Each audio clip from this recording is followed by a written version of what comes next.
इसमें गीता प्रेस की दवाइयाँ मिलती है, गीता भवन की, जो आयुर्वेदिक औषधियाँ हैं जिनके सेवन से लोगों को लाभ होता है। लगभग यहाँ पे समझ लो 5-6 हज़ार लोग लगभग यहाँ गीता जयंती को उपस्थित होते हैं, बिना किसी वाहन के। हम यहाँ से कोई सुविधा वाहन की न लगाओ तो भी इतने लोगों की संख्या यहाँ होती है। सब लोग बड़े भाव से आते हैं। राम राम साहब, मैं मनीष थे देख रहे हो झलको बीकानेर में आप रो घणो घणो स्वागत है, अभिनंदन है। झलको बीकानेर पर अगर आप नया हो तो चैनल ने सब्सक्राइब करो और घंटी रे बेल आइकन ने जरूर प्रेस करो ताकि आने वाला सारो वीडियो री नोटिफिकेशन है जगी थाने मिलती रहे।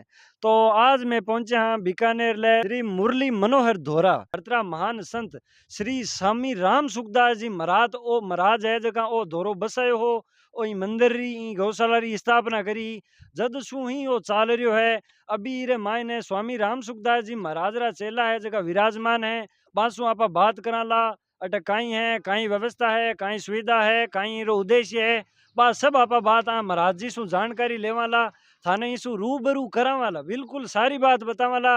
इरो बड़ो ही महत्व है। बीकानेर में वो बड़ो ही प्रसिद्ध है क्योंकि अटे बीकानेर रे सारे इलाका सु अलग अलग वार्ड सु अलग अलग इलाका सु अटे बस द्वारा टैक्सी द्वारा बालक बालिकाएं बच्चे बुजुर्ग सारे आते हैं, यहाँ पे आशीर्वाद लेते हैं। गीता प्रेस पुस्तकालय भी उपलब्ध है जहाँ पे गीता जी की सारी पुस्तकें, गीता प्रेस की सारी पुस्तकें मिलती हैं और बच्चों को निःशुल्क पुस्तकें मिलती हैं। तो चलो आप अंदर थाने सारो मतलब धोरे सु रूबरू करावा, गौशाला सु रूबरू करावा। ओ है इन धोरे रो गीता प्रेस पुस्तक विक्रय केंद्र, अठे सारी पुस्तका और आयुर्वेदिक दवाइयाँ उपलब्ध है। तो चलो आप अंदर चला।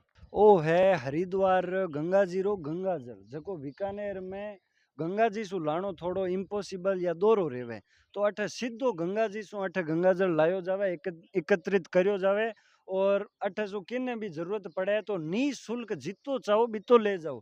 और ये जस्ट लार्ल साइड रेणुका जकी गंगा जी में पाए जावे, बिंगो बहुत ही महत्व है। थारे धोरे रे बारे में थारे ही स्वामी राम सुखदास जी महाराज रे और जो बसायडो एरी स्थापना करोड़ी है, इन सब रे बारे में माने बताओ आप। नारायण नारायण नारायण नारायण। ये ऐसी पावन भूमि है जहाँ पे बहुत बड़े महान भारत के संत हुए हैं जिनका नाम प्राय सभी जानते हैं, सद्य स्वामी राम सुखदास जी महाराज। ये ऐसे संत हुए हैं जिन्होंने भगवान में सबको लगाया है। आज भी इनकी वाणी है, इनके प्रवचन, इनकी पुस्तकें सबका कल्याण कर रही है। ये बड़ा ही पावन तीर्थ स्थल है क्योंकि महापुरुष जहाँ विराजते हैं वो क्षेत्र क्षेत्र नहीं तीर्थ बन जाता है।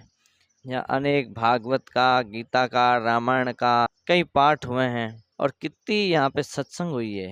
ये पूरी पुण्य भूमि तपोस्थली, यहाँ पे शांति का एक वातावरण है। उन महापुरुषों के परमाणु हैं। कहते हैं जिस स्थान पर महापुरुष होते हैं उनके पर हजारों वर्षों तक परमाणु रहते हैं उस स्थान में। तो इस स्थान पे आज भी महापुरुषों के परमाणु हैं। ये जगह बड़ी पावन है। इस स्थान के बारे में क्या कहें, कम है, जितना कहे कम है। बस यहाँ सत्संग चलता है, गीता पाठ चलता है, समय समय पे यहाँ पे बड़े बड़े उत्सव होते हैं, आयोजन होते हैं। जैसे यहाँ माघ शुक्ल एकादशी गीता जयंती जिसको कहते हैं, यहाँ पे गीता का सामूहिक पाठ होता है। गीता जयंती का महोत्सव मनाया जाता है जिसमें बीकानेर क्षेत्र क्या, नागौर, नोखा, जितने क्षेत्र, जितने जिले हैं, ये सब में से बीकानेर में यहाँ ये एक ऐसा स्थान है जहाँ अपने हिंदुस्तान का ग्रंथ है गीता, और जिस दिन भगवान ने गीता कही थी इसको गीता जयंती कहते हैं। इस गीता जयंती के उपलक्ष्य में सबसे ज़्यादा अगर उपस्थिति हो तो बड़ी भारी उपस्थिति गीता के लिए, गीता के दिन के लिए यही एक स्थान है जहाँ इतने लोग इकट्ठे होते हैं। कितने लोग होते हैं लगभग? लगभग यहाँ पे समझ लो 5-6 हज़ार लोग लगभग यहाँ गीता जयंती को उपस्थित होते हैं, बिना किसी वाहन के। हम यहाँ से कोई सुविधा वाहन की न लगाओ तो भी इतने लोगों की संख्या यहाँ होती है। सब लोग बड़े भाव से आते हैं क्योंकि सबका जुड़ाव परम श्रद्धेय स्वामी जी महाराज से रहा है। तो गीता जयंती का उत्सव बड़ा भारी मनाया जाता है। और कितने साल पहले इसकी इतना स्थापना हुई स्वामी जी के द्वारा? क्यों, महाराज जी जो थे वो पहले आसोपा धोरे में रहते थे जो उद्रामसर में थे। वहाँ उस दौरे से फिर यहाँ विनासर यहाँ दौरे पे आ गए। यहाँ सत्संग हुई, भजन हुआ, कीर्तन हुआ महाराज जी का जीवन गीतामय था, तो उन्होंने ही यहाँ गीता जयंती की शुरुआत की। वो गीता जयंती को पसंद, गीता की मूर्ति थे, गीता की बात कहते थे, और उन्होंने गीता की जयंती यहाँ मनानी शुरू की। एक रामायण का पाठ होता है, तो रामायण का पाठ भी यहाँ पे चलता है, उसमें भी कम से कम काफ़ी लोग आते हैं। रामायण पाठ में काफ़ी लोग सम्मिलित होते हैं। लगभग ये पूरा धोरे का जो पंडाल आप देख रहे हैं, ये सुंदर पंडाल है, और पीछे गीता प्रेस है, गंगा जल है, वहाँ तक लोगों की भीड़ इकट्ठी हो जाती है। अब इसके अलावा यहाँ गंगा जल की भी सुविधा है। ऋषिकेश से कोई भी आता है, माने यहाँ जितने भी सामग्री है वो सब कल्याण की है। यहाँ ऋषिकेश से कोई भी आता है तो गंगा जल लेके आता है, तो उसको बड़ा जोर पड़ता है, बड़ा वजन उसको उठा के लाना पड़ता है। वो भी लाता है तो खुद तो क्या है कि ऊपर सीट पे सोता है, गंगा जल को अपने चप्पलें जहाँ रखते हैं सीट के नीचे वहाँ रखते हैं। पर ये ऐसी सुविधा है, यहाँ तो टूंटी से गंगा जल भरो और गाड़ी पे ले जाओ। एकत्रित रखते हैं गंगा जल यहाँ पे? गंगा जल का हमारे एक स्टील का टंकी है बड़ा, उसमें 13,000 लीटर गंगा जल आ जाता है। इसके अलावा एक स्टॉक और रख रखा है, गंगा जल का कुंड है वो सामने, उसमें 45,000 लीटर लगभग गंगा जल रहता है स्टॉक के अंदर। तो ये गंगा जी का, ये समझ लो यहाँ से बीकानेर क्षेत्र से कोई भी गंगा जल यहाँ से ले जा सकता है जिसको आवश्यकता हो। यहाँ गंगा जल हमारे खुला ही रहता है। इसके अलावा गंगा जल के पीछे रेणुका है, गंगा की महिमा लिख रखी है, रेणुका की महिमा लिख रखी है। रेणुका की महिमा में ये बताया गया है कि उस रेणुका की यानी गंगा की मिट्टी, रेणुका माने गंगा की मिट्टी, गंगा की मिट्टी से जो तिलक करता है वो गंगा में स्नान किए बिना ही संपूर्ण पापों से मुक्त हो जाता है। तो ये गंगा की मिट्टी अगर किसी मृत प्राणी के शरीर पे अगर छिड़क दी जाए तो कहते हैं उसको यमराज नहीं ले जा सकता। ऐसी गंगा की ये मिट्टी की महिमा है। ये हुई अपने गंगा जल की बात। अब आपको यहाँ गीता प्रेस का शोरूम बना हुआ उसकी बात बताता हूँ। गीता प्रेस के संस्थापक सेठ जी जयदयाल गोविंदका थे, जो महान महापुरुष हुए हैं, जिन्होंने संसार में सच्चाई सत्य को बताया लोगों को, जिनको भगवान की प्राप्ति भगवान विष्णु के चतुर्भुज रूप से दर्शन हुए थे। गीता प्रेस की स्थापना को लगभग हुए 100 साल लगभग होने जा रहे हैं। इसकी विशेषता ये है कि गीता प्रेस ने जो हिंदू धर्म का प्रचार किया उतना किसी प्रेस ने किया नहीं। इसमें अपना आध्यात्मिक सारे ग्रंथ गीता प्रेस से ही निकले हैं। इसमें गीता प्रेस की दवाइयाँ मिलती है, गीता भवन की, जो आयुर्वेदिक औषधियाँ हैं जिनके सेवन से लोगों को लाभ होता है। क्यों अंग्रेजी दवाइयाँ गोलियाँ हैं, लीवर पर डिफेक्ट करती है, नुकसान करती है। गोली कोई अंग्रेजी वो ठीक नहीं करती रोग को, जड़ नहीं काटती, वो दबाती है रोग को। जिस दवा के ऊपर स्वयं एक्सपायर डेट लिखा हुआ है वो दवा क्या जिंदा करेगी दूसरे को, यानी जो दवा खुद भी मर जाती है वो दूसरे को क्या जिंदा करेगी। अपने आयुर्वेद में कोई दवा की एक्सपायर डेट नहीं है, मन दवा अपने आयुर्वेद की कभी मरती नहीं है, इसलिए जो अमर है वही जिंदा कर सकती है। तो ये आयुर्वेद की गीता भवन की दवाइयाँ मिलती है, इसमें रेडियो मिलते हैं, इसमें सुंदर सुंदर और भी बालकों की कहानियाँ मिलती है, बच्चों की, जो बच्चे पढ़ सकते हैं। ये गीता प्रेस की जानकारी थी। और ये कोई धूना आदि क्षेत्र नहीं है, स्थान नहीं है। या तो एक महान संत हुए हैं, उन्होंने सत्संग कराई है और महाराज जी के नाम से ये स्थान जाना जाता है। ये सत्संग स्थल है। सत्संग स्थल ऐसे महान संत हुए जिन्होंने कभी अपने को पुजवाया नहीं, जिन्होंने कभी अपने आप को शिष्य बनाया नहीं, जिन्होंने कभी अपना उत्तराधिकारी किसी को बनाया नहीं, जिनके एक बार चरण छूने से महाराज भोजन भी नहीं करते थे। यानी उनका लक्ष्य था कि मेरे फोटो को न खींचे, मेरे को पूजेंगे लोग, मैं ये नहीं चाहता। जो भगवान की जगह अपनी फोटो को पूजवाता है भगवान का विरोधी होता है। तो भगवान की फोटो को पूजे, भगवान को ही पूजने लायक है, ये शरीर न पूजे, शरीर हाडमास है। इसलिए महाराज जी महान संत हुए जिन्होंने केवल भगवान के लिए जीवन दिया, लोगों के कल्याण के लिए दिया, जिन्होंने भगवान में लगाने के लिए लोगों को प्रेरणा दी। इसलिए वो भगवान को मुख्य रखते, अपने शरीर को, अपने चित्र को मुख्य नहीं रखते। इसलिए आज उनका कोई यहाँ पे कोई चित्र आदि नहीं है। ये थी महाराज जी के महापुरुषों की जानकारी। या इन्होंने कभी सत्संग भजन कीर्तन काफ़ी उनके उपस्थिति में हुए हैं। और ये जो आप देख रहे हो मंच, ये मंच है और सामने भगवान विष्णु है। उस भगवान विष्णु का हम दर्शन बाद में करा देंगे आपको। तो ये वो स्थल है जहाँ पर महापुरुष बैठकर, यहीं से इसी मंच पे जहाँ अपने बैठे हैं, इसी मंच पे बैठ करके काफी लोगों को सत्संग उन्होंने कराया क्या है। स्वामी जी की आज भी कोई निशानी या गद्दी यहाँ पे है? महाराज जी यहाँ रहते थे, जी बस ये है कि वो निवास करते थे। जी अब क्या है कि जहाँ वो कक्ष में रहते थे, उनका कक्ष, उन्होंने तो अपना कोई संपत्ति, अपना कोई कक्ष, अपनी कोई जगह ऐसा कुछ अपना नहीं माना, क्यों वो कहते संसार में तिल जितनी चीज भी अपनी नहीं है। तो यहाँ उन्होंने ट्रस्ट बना रखा। यहाँ के मालिक जो है अपने भीनासर गोचर भूमि है और गौशाला भी है, तो वहाँ के ट्रस्टी महेश्वरी हैं, उन सबको यहाँ का ट्रस्टी बनाया। और उन्होंने अपनी चीज़ को, एक चीज़ को भी अपनी नहीं माना। हाँ, जहाँ निवास करते थे, जहाँ साधना करते थे, उस कक्ष में जैसे रहते थे, तो वहाँ लोग आते हैं, उस कक्ष को देखते हैं, उस स्थान को देखते हैं। तो वहाँ महाराज जी जहाँ रहते थे, साधना करते थे, तो उस कक्ष के लोग आते हैं दर्शन करने के लिए। तो था सबने मैं बता तो चलूं कि ओ जो दृश्य है और जो कमरो है वो स्वामी जी स्वयं ई कमरे रे मायने विराजमान होड़ा रहता।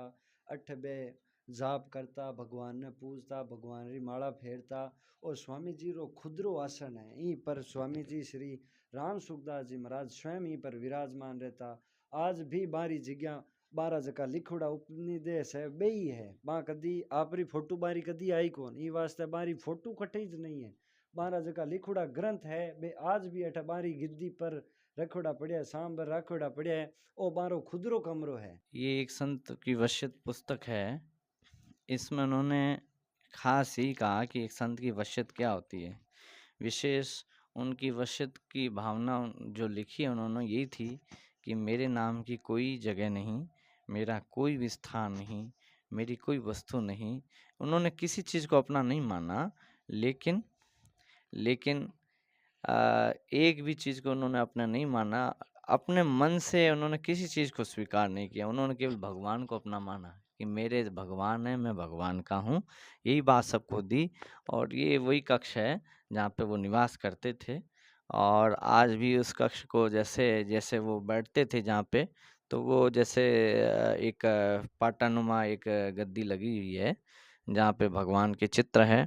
उन्होंने ग्रंथ लिखा है एक साधक संजीवनी, जिसमें भगवत गीता की एक टीका है।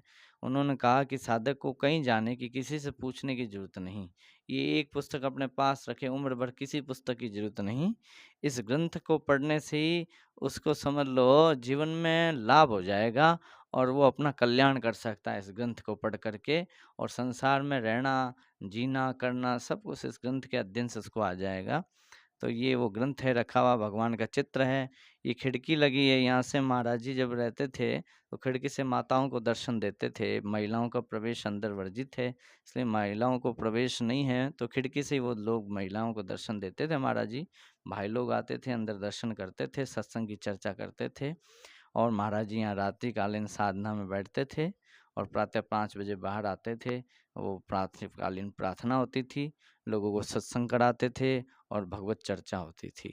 मतलब रात्रि में वो चर्चाएं करते थे सत्संग की? नहीं, रात्रिकालीन तो अपनी साधना में रहते थे। वो साधना में रात को साधना में रहते थे हाँ, स्वामी जी? रात्रि को साधना में ही रहते थे। प्रातः 5 बजे बाहर आ जाते थे। बाहर आकर के फिर प्रार्थना कराते और फिर दिन में प्रवचन होते, सत्संग होते।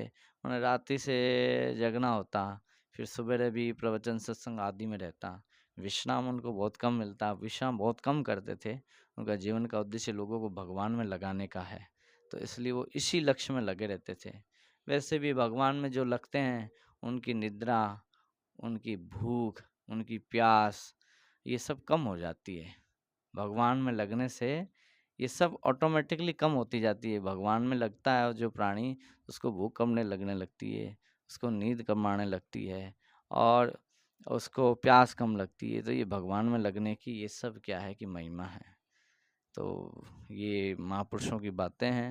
ये सारी हमने आपको इस स्थान की जानकारी दी है और आप लोग बच्चों को जोड़ें, भगवत गीता में लगाएं और ऐसे कल्याण की जो पुस्तकें महाराज जी ने लिखी है, उन सब पुस्तकों को में जितनी कुछ हो सके आप उन पुस्तकों का अध्ययन करें। और ये साधक संजीवनी ग्रंथ है, इसका भी आप लोग सभी अध्ययन करें जितना हो सके। एक पृष्ठ को ही पढ़े, लेकिन पढ़े ज़रूर, तो आपको विशेष लाभ होगा। महाराज जी का कहने का मतलब था कि हम भगवान के और भगवान हमारे, इससे बढ़कर कोई बात नहीं है। तो मेरे तो गिरधर गोपाल दूसरो ना कोई। एक मीरा जी ने इतनी सी बात पकड़ी तो महान संत बन गई। ऐसी बन गई कि साक्षात भगवान के अंदर समा गई। तो अपने को भी मैं भगवान का हूँ, भगवान मेरे हैं। इस चीज़ को अपने इस बात को छाती कड़ी करके और पक्की दृढ़ता से इस बात को मान ले कि मैं भगवान का हूँ, भगवान मेरे हैं। ये बात भी आपके जीवन में आ गई तो आपका कल्याण हो जाएगा। और आपने भगवान को अपना मान लिया तो जो काम करेंगे आप भगवान का काम मान के ही करेंगे और आपको अपना भगवान की याद आएगी। क्यों, जो चीज़ अच्छी लगती है ना, आदमी का मन उसी में ही बार-बार जाता है कि भाई मेरे को ये चीज़ ये है। जिस चीज़ से ज़्यादा लगाव रहता है तो मन वहीं जाता है। तो जो आदमी ये सोच लेता है मेरा भगवान है, मैं भगवान का हूँ, वास्तव में अपने भगवान के ही हैं, भगवान के जीते जी रिश्ते हैं, मरने के बाद अपना कोई रिश्ता नहीं रहता। तो आज मैं थाने ले रहे हो बीकानेर रे श्री श्याम सुंदर जी महाराज सु मैं थाने बात कराई।